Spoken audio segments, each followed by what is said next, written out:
All right, traders, a very warm welcome. So I'm CA Tanish Mangal. Welcome to post market analysis and trading ideas for tomorrow. So discuss करते हैं हुआ क्या. सो morning में वही observation share किया.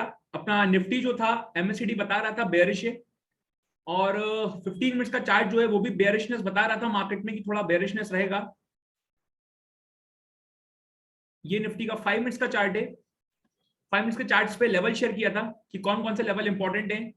Then उसके बाद same bank Nifty का चार्ट भी बेयरिशनेस इंडिकेट कर रहा था कि बेयरिशनेस है मार्केट्स में.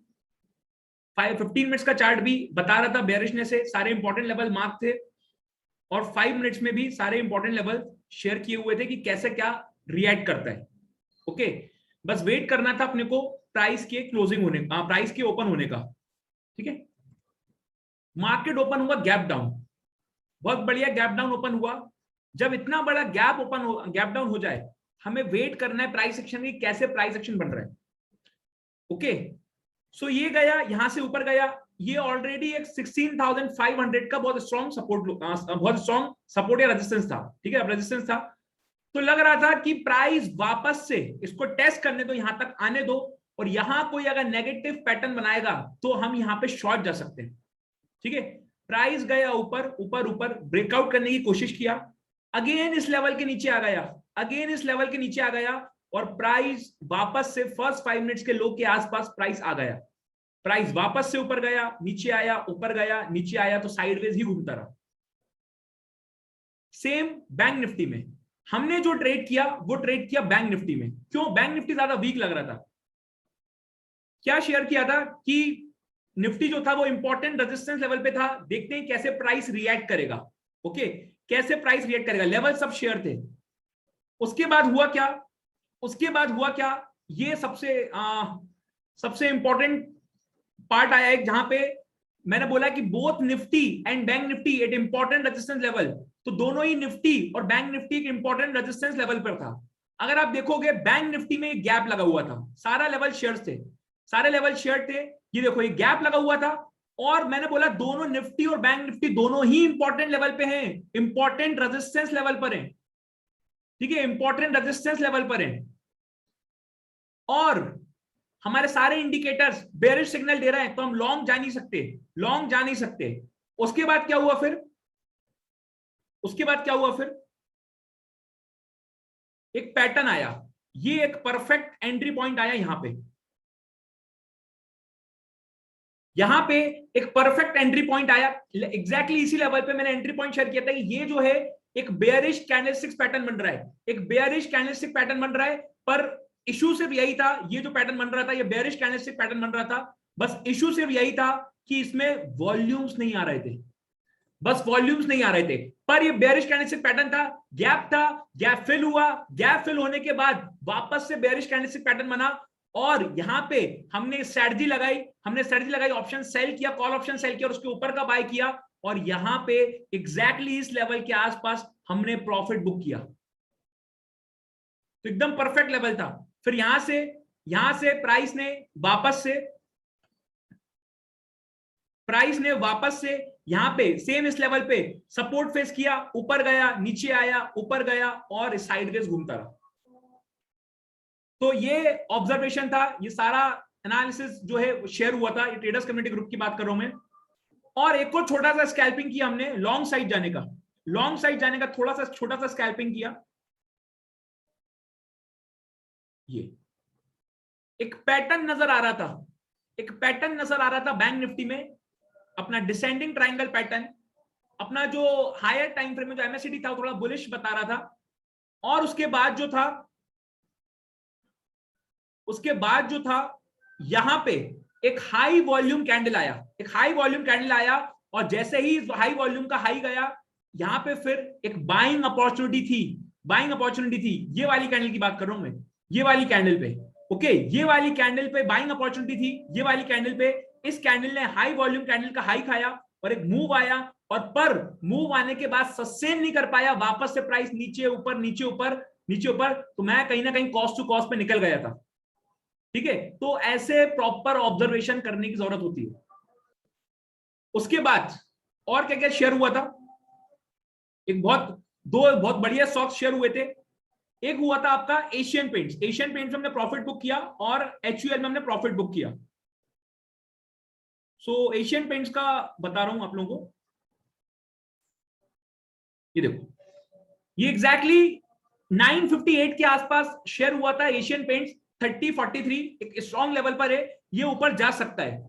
सो एशियन पेंट्स देखते हैं अपने 3043 के लेवल के आसपास।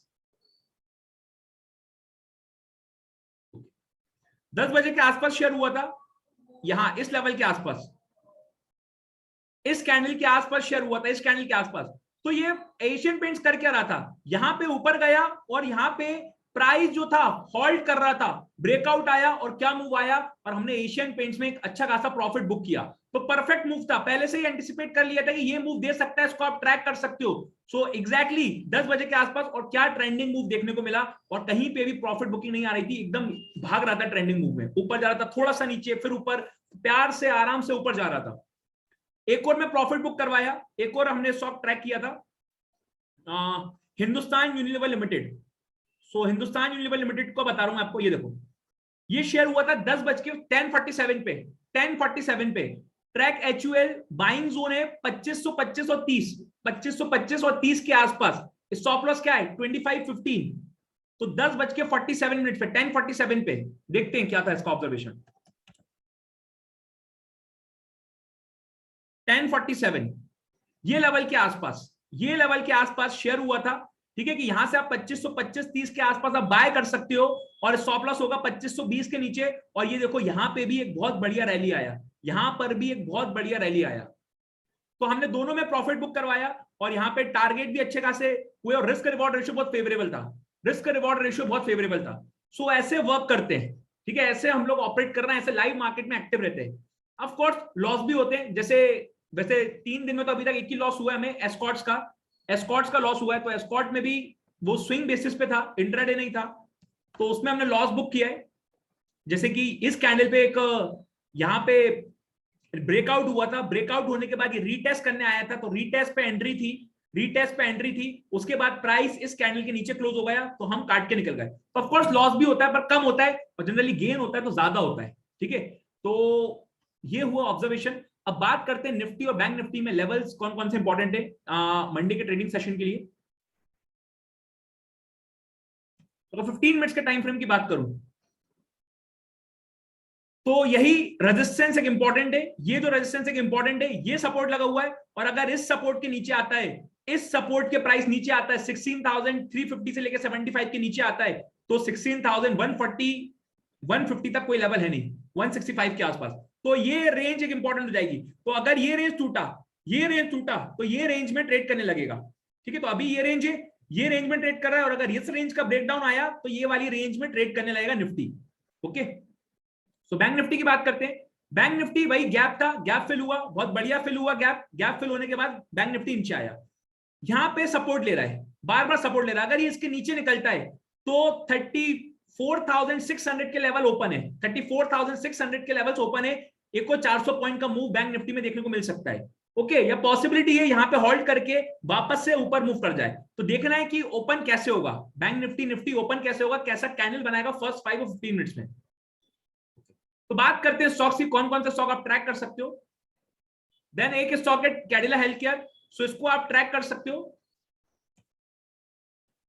ये एक डाउन ट्रेंड लाइन चल रहा है, अगर आप देखोगे ये पैटर्न भी बनाया है, ये डाउन ट्रेंड लाइन चल रहा है, ये पैटर्न भी बना रहा है। तो अगर ये ब्रेकआउट देके ऊपर जाएगा तो यहां तक के लेवल्स हम देख सकते हैं, कप एंड हैंडल पैटर्न, और अगर ये नीचे जाता है तो हम नीचे साइड एक और मूव देख सकते हैं। सो इसको आप ट्रैक कर सकते हो, वेट कर सकते हो ब्रेकआउट और ब्रेकडाउन का। और अगर देखा जाए तो यहाँ पे बार बार सपोर्ट ले रहा है, और यहाँ पे एक हायर लो बना दिया, यहाँ पर एक हायर लो बना दिया। अगर ये ऊपर निकलता है तो एक जोर का मूव इसमें एक्सपेक्ट कर सकते हैं ऊपर साइड, तो इसको आप ट्रैक कर सकते हो। देन नेक्स्ट हो गया आपका इंडोको, इंडोको भी एक रेंज में ट्रेड कर रहा है, ये गैप लगा हुआ था, गैप फिल होना बाकी है, अभी भी गैप इतना फिल होना बाकी है, तो हो सकता है गैप फिल होने के बाद सपोर्ट लेके वापस से ऊपर चला जाए, पर रेंज को आप चैनल को देख सकते हो, ब्रेकआउट और ब्रेकडाउन होने का वेट कर सकते हो। देन नेक्स्ट हो गया आपका जस्ट डायल, जस्ट डायल को आप ट्रैक कर सकते हो, ये एक इंपॉर्टेंट सपोर्ट लगा हुआ है, और जैसे ही अगर ये सपोर्ट लेवल टूटता है नीचे साइड, तो ये वाला लेवल 945 के आसपास का लेवल ओपन हो जाएगा। और अगर यहां से सपोर्ट लेके ऊपर निकलता है तो वापस से स्विंग ट्रेडिंग के लिए अच्छा है, और यहाँ पे वापस से ये इस ट्रेंड लाइन पे हम टारगेट दिख सकते हैं।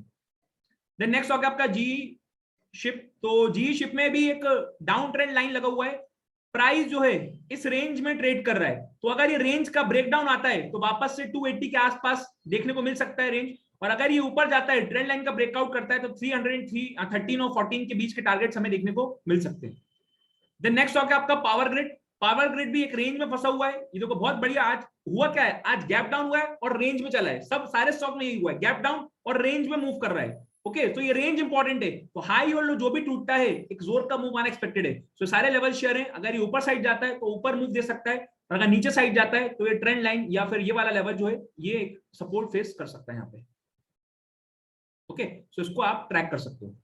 सो 5 स्टॉक है मंडे के लिए, power grid, GE ship, just dial, Indoco और Cadila health care. So I hope video आपको पसंद आ रहा होगा। वीडियो पसंद आए तो लाइक करिए, चैनल को सब्सक्राइब करिए। Thank you so much.